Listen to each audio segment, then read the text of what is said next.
Hello everyone, and in this video I'd like to talk about different types of lipids which are derived from fatty acids. And I'd like to talk about three in this video, and I'm gonna leave triglycerides for the next video. So we'll talk about three different lipids that are derived from fatty acids. The first one that I'd like to talk about is known as eicosanoids. Let me write that down. Eicosanoids. These are oxidized metabolites. So these are oxidized metabolites of arachidonic acid. Or other 20 carbon fatty acids. Okay, and there are three different types of eicosanoids, and let me actually do this in a contrasty color. The first one is prostaglandins.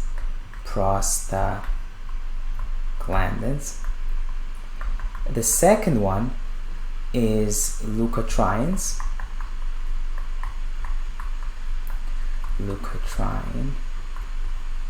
And the last one is thromboxane.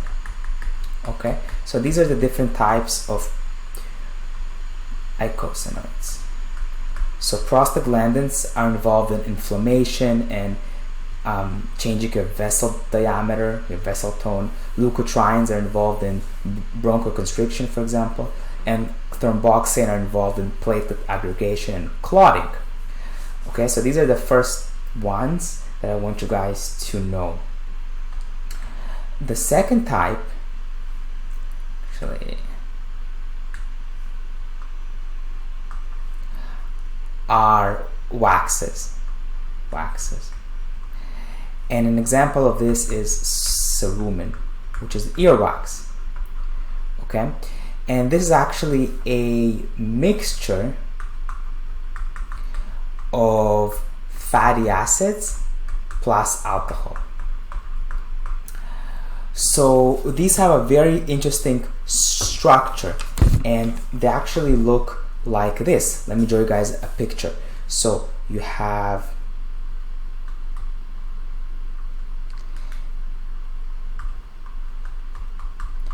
an alcohol group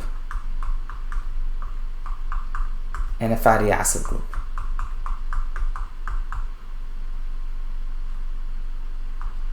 Right, so you have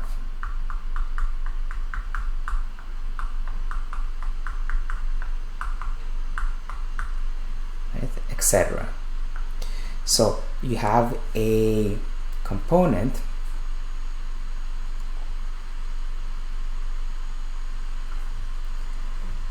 that's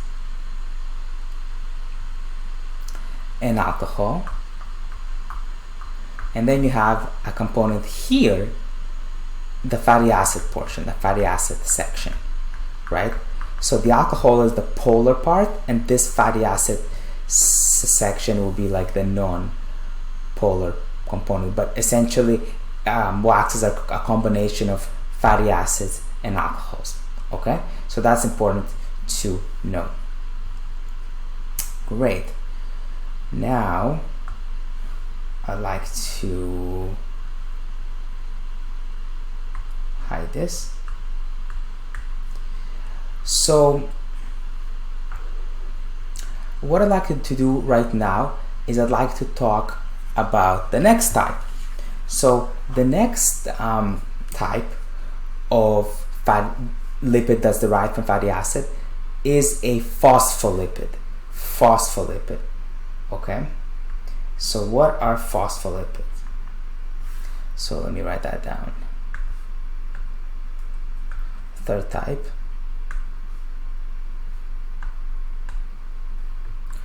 is a phospholipid. Now there are different types of phospholipids. You can have glycerophospholipids, or these are also known as phosphoglycerides. And essentially what these are is they have a glycerol backbone,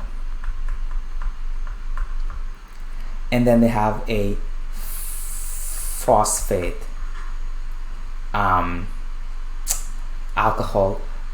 They have a phosphate head group. Okay, so they have a glycerol backbone and a phosphate head group. And an example of this is phosphatidylserine, ethanol, inositol, and choline. So phosphatidylserine, right? Serine is an amino acid, etc. So let me actually draw you a picture of a phospholipid, of a glycerophospholipid, so you guys can get an idea. So we have a glycerol backbone,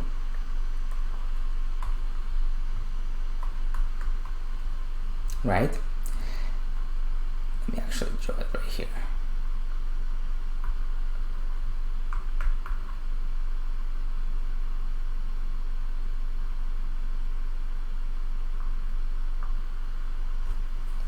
Okay, we have a glycerol backbone. Let me actually draw that here.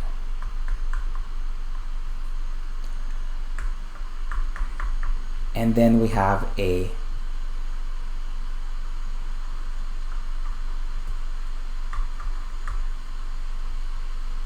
phosphate head group, right? Let's actually bring this a little bit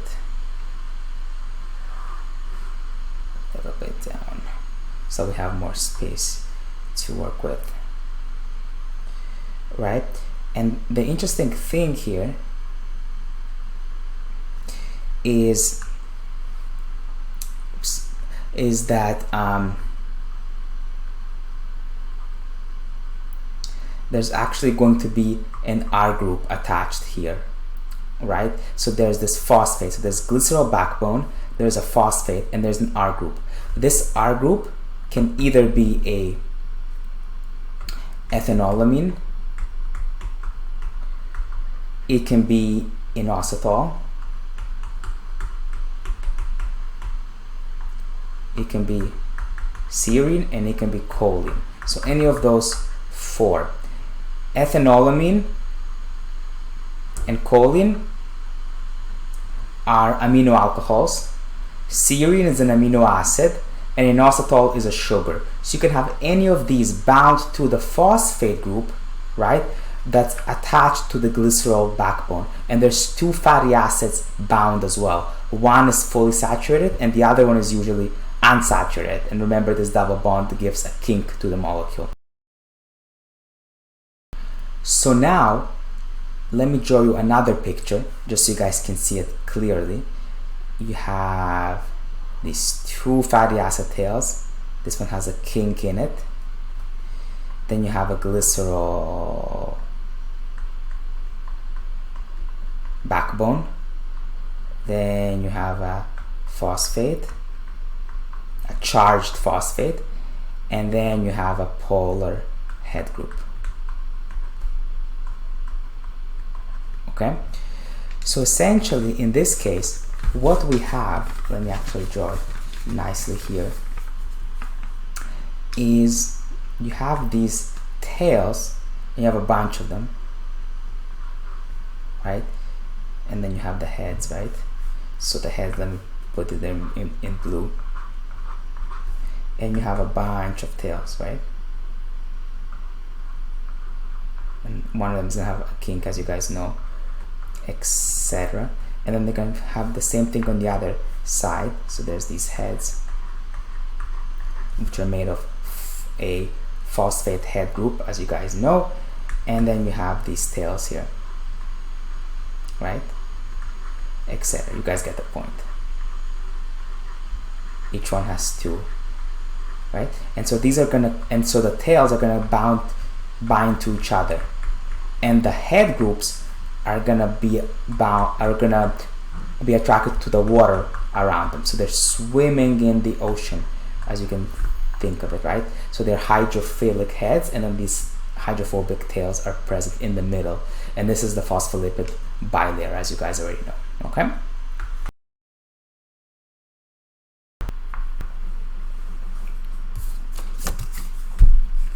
And then, as part of phospholipids, we also have sphingolipids. Sphingolipids. These guys, as the name suggests, have a sphingosine backbone. Sphingosine backbone. And an example of that is sphingomyelin. So sphingomyelin has a phosphocholine head group. Okay, so if I were to actually draw a picture of sphingomyelin, what will it look like? So sphingomyelin has a very interesting structure. So it's gonna look like, let me show you guys what sphingomyelin is gonna look like. So it's gonna have a sphingosine backbone, right? This is a sphingosine backbone. And then coming off that sphingosine backbone, you're going to have a fatty acid, and then you're going to have, a phosphate group or phosphoric acid, right? A charged phosphate bound to choline. So that's the structure of sphingomyelin. And you know how important myelin is already. And then, as part of sphingolipids, we also have glycosphingolipids. Glycosphingolipids. So these guys, they're actually two types, cerebrosides and gangliosides. These guys are also sphingolipids. Gangliosides. These guys are also sphingolipids because they have a sphingosine backbone, but they have a carbohydrate head group. Specifically, the cerebrosides have a monosaccharide head group, and the gangliosides have sialic acid with one or more monosaccharides, and they can be sulfated as well. So the head group is essentially a sugar. It's a carbohydrate. So how do these guys look like? Well, it's actually pretty simple. Of course, they're gonna have a sphingosine backbone.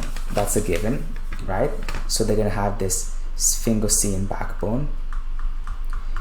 They're gonna have a fatty acid that's sticking out, and then they're gonna have a carbohydrate bound to it. Carbohydrate. Okay, so this is the head group in these guys. These guys are abundant in the nervous system, right? So they're very important in the nervous system. Remember the phospholipids that I've talked about before and the other sphingolipids, right, play a big role in being in the cell membrane and in cell signaling. These guys are very important for nervous system function. So if we look at these in a little bit more detail, so what do these, why are they important? So again, they're found in the nervous system and they play an important role there. They have a sphingosine backbone and a carbohydrate head group. So they're sphingolipids. Okay, that's really important to understand. Versus the phospholipids have a glycerol. Versus the glycerophospholipids have a glycerol head group.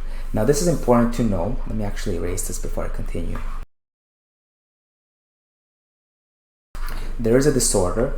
It's called sphingolipidosis, and this is also known as storage disease. And this has to do with the gangliosides that I just spoke about. And the gangliosides are your sphingolipids, your glycosphingolipids with the carbohydrate head group. So there's a disease called Tay-sachs disease. Tay-sachs disease. And that's what in this disease, what happens, a ganglioside, GM2, builds up, accumulates, because it's not broken down. So this ganglioside is not broken down or not metabolized. So you get an accumulation, and this leads to neurodegeneration, as in Tay-sachs disease. So this is important to understand in terms of pathology when these guys accumulate and not properly broken down. They're important for nervous system function, but they have to be properly metabolized and not accumulated just like anything else in the body. So I hope you found this video helpful, and I'll see you in the next one. Thank you.